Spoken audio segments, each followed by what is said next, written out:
Preview. Assalamualaikum warahmatullahi wabarakatuh. Selamat datang di Mind on Voice Podcast Muhammadiyah Boarding School Jombang tingkat SMA 2 Muhammadiyah Mojagung Jombang. Bersama saya Ahmad Muafiqul Khair, dan tentunya kali ini saya tidak sendirian. Saya sudah ditemani oleh salah seorang teman saya yang Masya Allah sangat luar biasa. Mungkin boleh diperkenalkan namanya, Abi? Oke, perkenalkan nama saya Fayat Maulana Lazwardi Bowo dari kelas 11 IPA SMA MTS. Oke, gimana kabarnya, Abi? Alhamdulillah, saya sehat. Gimana antum juga sehat kan? Alhamdulillah sehat. Alhamdulillah ya, kita semua sehat ya. Yang nonton di rumah insya Allah juga sehat ya. Tapi kita nih sehatnya itu secara jasmani ya. Nampaknya aja kita sehat, padahal sebenarnya nih kita ini lagi sakit loh. Apalagi kalau kita lihat generasi muda kita hari ini nih. Waduh, emang sakitnya kenapa sih, Abi? Kalau penyebabnya sendiri sih karena huzul fikri sih. Huzul Fikri, kok asing banget ya di telinga saya. Apa sih Huzul Fikri, Abi? Huzul fikri ini dari kata ghazwah, yang antum tahu kan artinya ghazwah itu? Ghazwah itu kalau nggak salah perang ya. Nah, betul. Huzul fikri ini adalah perang pemikiran, yang mana kita tahu di setiap ada perang di situ pasti ada yang namanya korban. Kalau perang fisik itu korbannya orang yang meninggal dan terluka dalam perang. Nah, kalau huzul fikri nih atau perang pemikiran yang kita alami sekarang ini, korbannya adalah generasi muda yang terkena dampak buruk dari era globalisasi, seperti pewajaran segala bentuk maksiat sampai ke pelaziman segala bentuk hal-hal yang dilaknat oleh Allah, seperti LGBT, pergaulan bebas dan sebagainya. Kayak gini nih, yang lagi viral sekarang ini tuh tahu kan Citayam Fashion Week? Oh, tahu lah, ramai banget itu. Di sana itu katanya banyak anak muda yang joget-joget nggak jelas, buat video nggak jelas. Dan yang paling parah itu katanya di sana itu ada perkumpulan LGBT, yang mana mereka itu tambah terang-terang gitu mengubah nafsunya. Ya betul, itu banget, itu kehancuran generasi kita itu di situnya. Padahal nih Rasulullah kan sudah bersabda, iqtanim khamsan qabla khamsin, yang salah satunya adalah syababaka qabla hiramik, yakni memanfaatkan masa muda kita sebelum datangnya masa tua kita. Dan sedangkan kita tahu sendiri kan gimana nasib generasi muda kita hari ini, yang notabene nih sedang diharapkan sebagai generasi penerus estafet kepemimpinan umat. Nah, itu tepat sekali, akhi. Di podcast kali ini kita akan membahas tentang the rise of Muhammadiyah Millennial Generation Future Leader and like this at University Building the Miracles. Masya Allah. Oke, akhi. Kan kita tadi sudah bahas tentang generasi milenial ya. Sekarang saya garis bawahi tentang future leader, pemimpin masa depan. Nah, kalau menurut antum nih, bisa nggak seorang pemuda yang dengan latar belakang bisa dibilang bobrok ya? Iya. Bisa nggak menjadi seorang pemimpin masa depan? Oke, sebelum kita bahas pemimpin ini, kita bahas dasarnya dulu lah, yakni kepemimpinan. Secara umum, kepemimpinan ini berarti seni atau cara untuk mempengaruhi seorang anggota atau bawahan agar bisa menuju ke visi dan misi atau suatu tujuan tertentu dari pemimpinnya.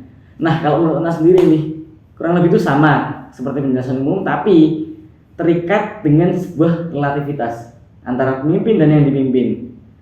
Yakni gimana gini nih penjelasannya ya. Kan pemimpinan itu berubah-ubah tuh ya, dinamis ya.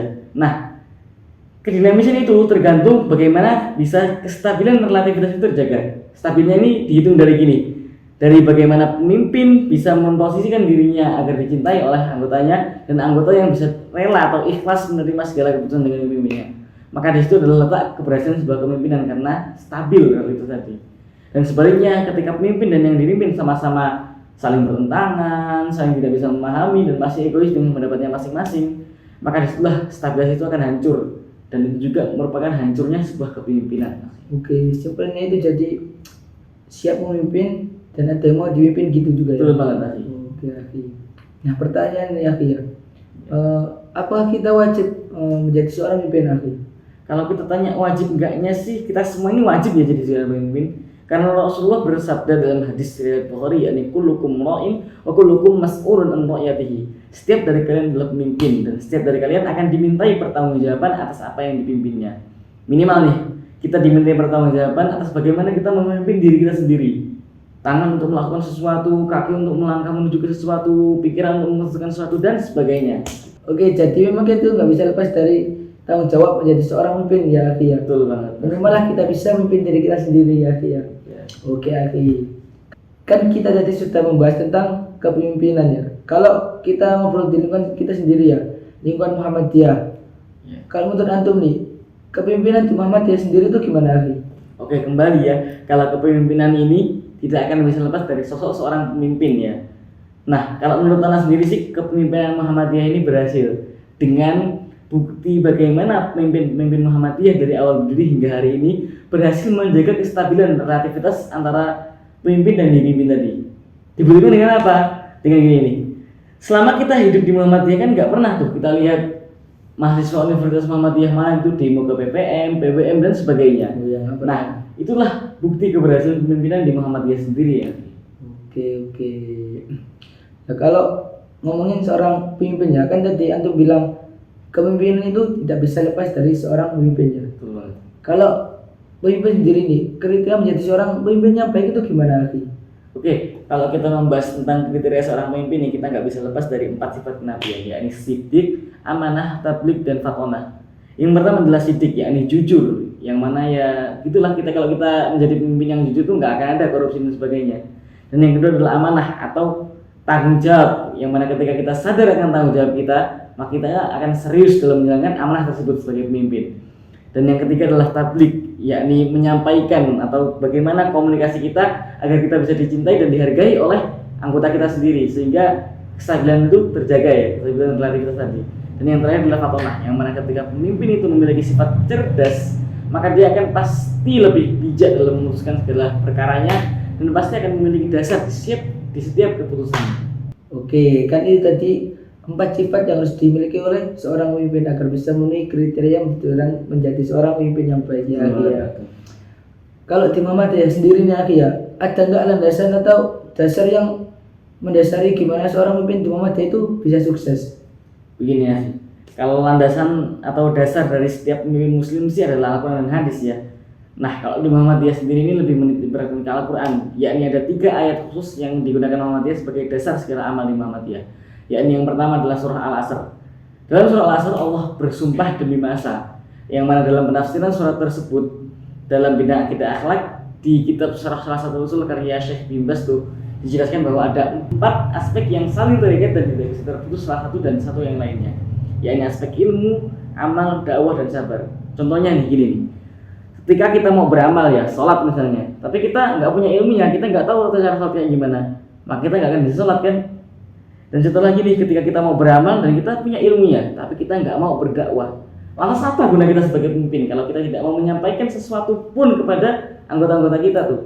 Dan yang terakhir nih, yang paling penting adalah sabar, yakni ketika kita tidak sabar dalam menjalani tanggung jawab kita sebagai pemimpin, maka semua hal yang tadi kita bahas tidak akan terlaksana. Masya Allah. Berarti seorang pemimpin itu memang harus berilmu, beramal, berdakwah, dan yang paling penting ini bersabar ya, akhi. Ya betul lah. Oke. Kita masuk yang kedua ya.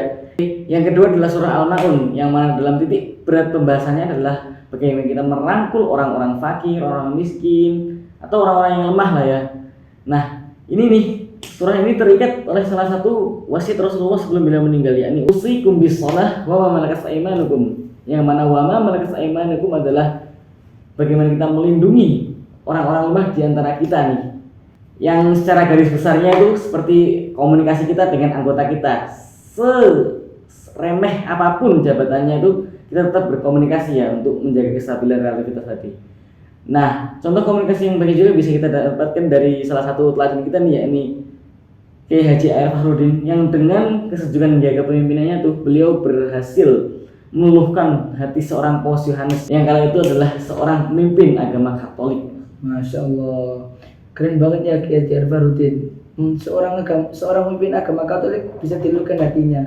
Ya, akhi ya. Ya betul banget. Dan yang terakhir nih adalah surah Ali Imran ayat 104, yang mana ini emang udah famous banget ya, familiar banget di dunia kita, yakni amar ma'ruf dan nahi mungkar.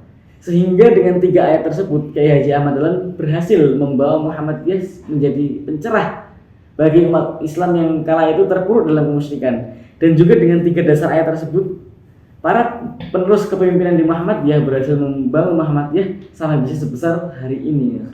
Oke, akhi, sesuai dengan tema kita ini, akhi, pencerah dalam kesulitan. Tinggal di bagaimana kita itu bisa menyiapkan generasi penerus kepemimpinan ini. Kalau membahas ini sekalian menjawab pertanyaan antum yang pertama tadi ya, apakah bisa generasi muda kita ini menjadi seorang pemimpin yang mana dengan latar belakang sebobrok itu? Jawabannya adalah bisa. Dengan cara apa? Dengan cara kita menanamkan identitas seorang pemimpin muslim sejak dini dan sejak muda. Diibaratkan dengan kita membangun sebuah bangunan ya, yakni kita membangun atau mengkader pemimpin kita dengan bahan-bahan yang sudah kita bahas dari tadi itu, yang mana setelah sebuah proses pendidikan atau proses pembangunan yang cukup lama akan menghasilkan sebuah bangunan yang kokoh atau seorang pemimpin yang kokoh di masa depan, yang kita ibaratkan dengan membangun sebuah keajaiban, yakni building the miracles. Masya Allah.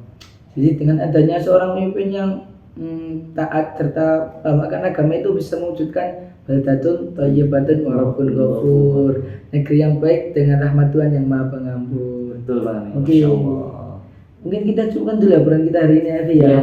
Syukron banget Afi Fayat. Ini Afan masih. Terima kasih juga kepada para penonton. Jangan lupa like, comment, and subscribe, dan jangan lupa share agar bisa menjadi ladang amal jariah kita di bidang dakwah. Saya Ahmad Mafkul Khair pamit undur diri. Dan saya Fayat Maulana Lazarigo pamit undur diri. Wassalamualaikum warahmatullahi wabarakatuh.